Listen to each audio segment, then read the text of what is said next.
It's Becca Berger from 92 Pro FM and Giovanni in the morning. And I am so excited. Mrs. Doubtfire is coming to PPAC, kicking off on October 17th, coming through the 22nd, and playing the legendary Mrs. Sellner is Romelda Teron Benjamin. Hey, Romelda.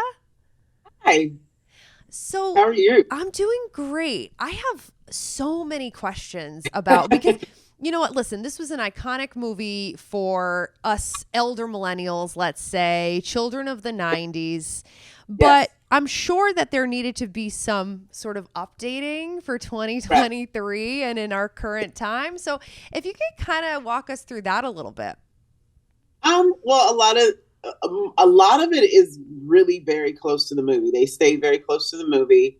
Um, yeah, I don't remember how important cell phones were in the '90s, quite honestly, because I wasn't allowed to have one. So, It was more um, pagers and beepers. it was pagers and beepers. So we launch into how kids are addicted to cell phones and iPads and Wi-Fi and all that stuff. So that's in the script now.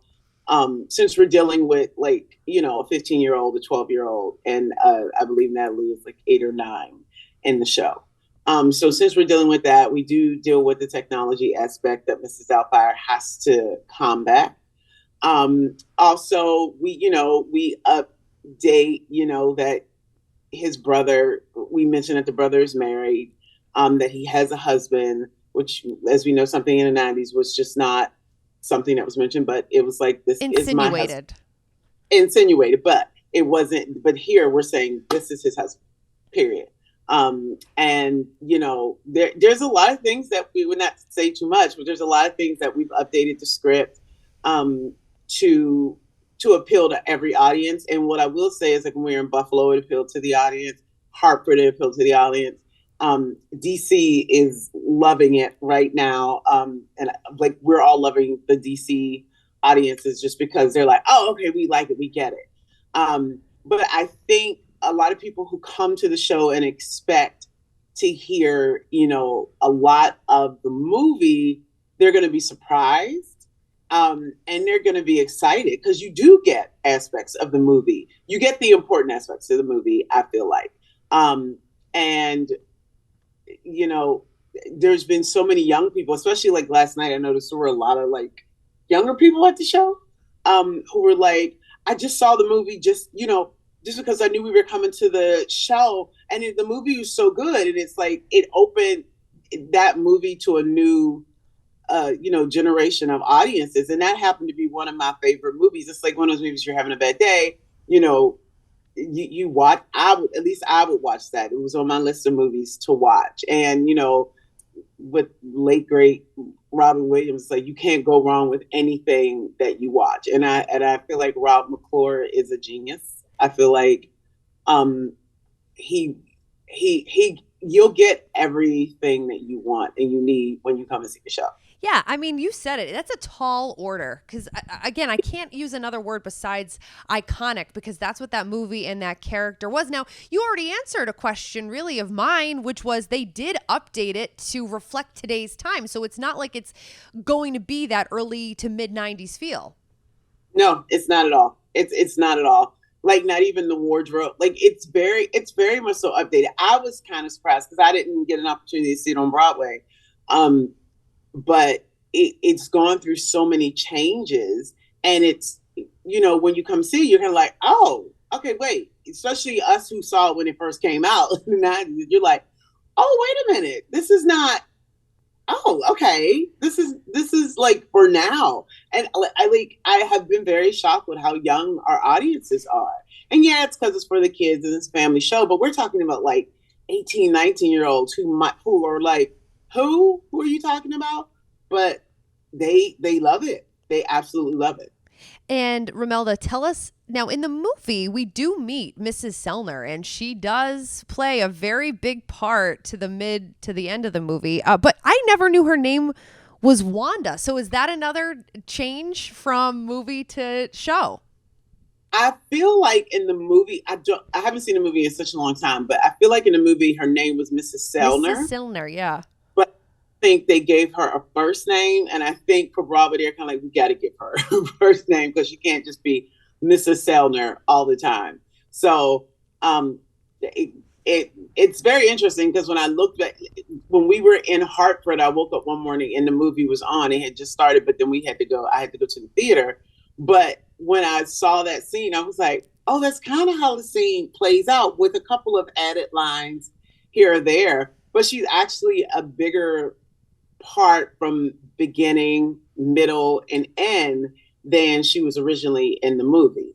And they wrote her some, they wrote her some really great stuff. Tell me about the music of Mrs. Doubtfire, some of your favorites. So I know you can't give away too much, but are there particular moments and songs that you particularly love?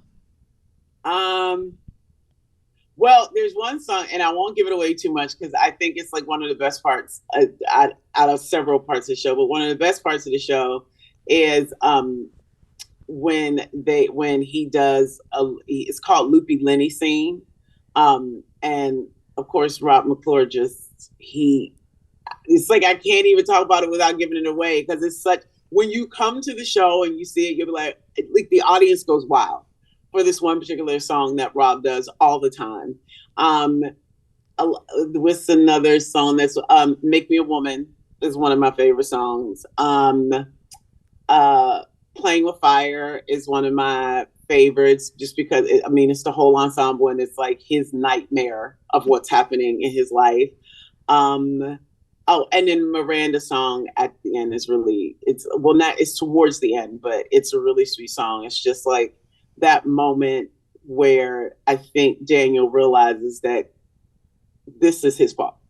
This whole situation is his fault, and this wouldn't be happening if it wasn't. Yeah. I mean, even in the movie, you kind of realize he's his own worst enemy. And I'm getting that vibe that you kind of realize that in the show itself. As we're wrapping up here, so the vibe of the show is similar to the movie in that it does tug at your heartstrings, but also it will make you laugh. Laughing is an understatement. This show has stopped multiple times with laughter. Like literally the audience has stopped the show with laughter.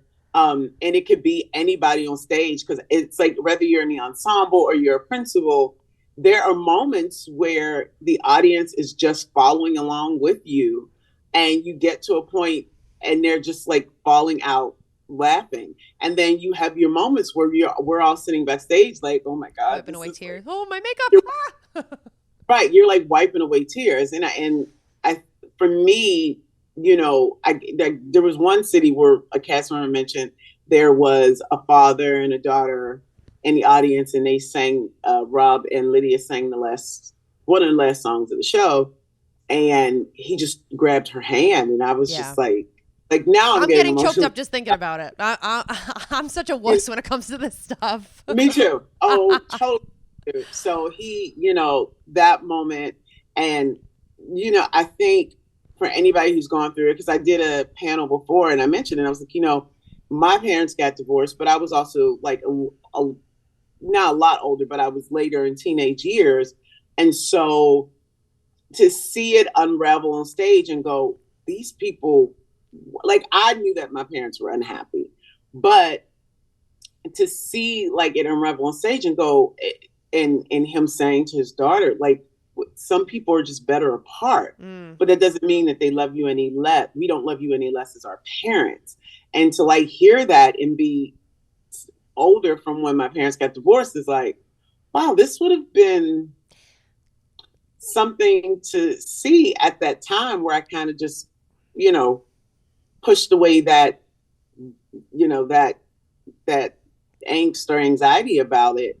So I feel like anybody who comes to the show, like if you bring your kids to the show and you're from a divorced family and you might have a hard time dealing with it, not saying it replaces therapy, but it does it gives it a little bit of humor and takes away a little bit of the pain, I feel like. That's why we go to the theater, right? And that's why we go to the theater. At the end of the day. Yeah. Romelda, I am so excited to see you as Wanda Sellner on the PPAC stage October 17th through the 22nd. And we can't wait to welcome you to Providence. Thank you so much. I'm so excited. It's my first time in Providence, so I'm excited. Woo!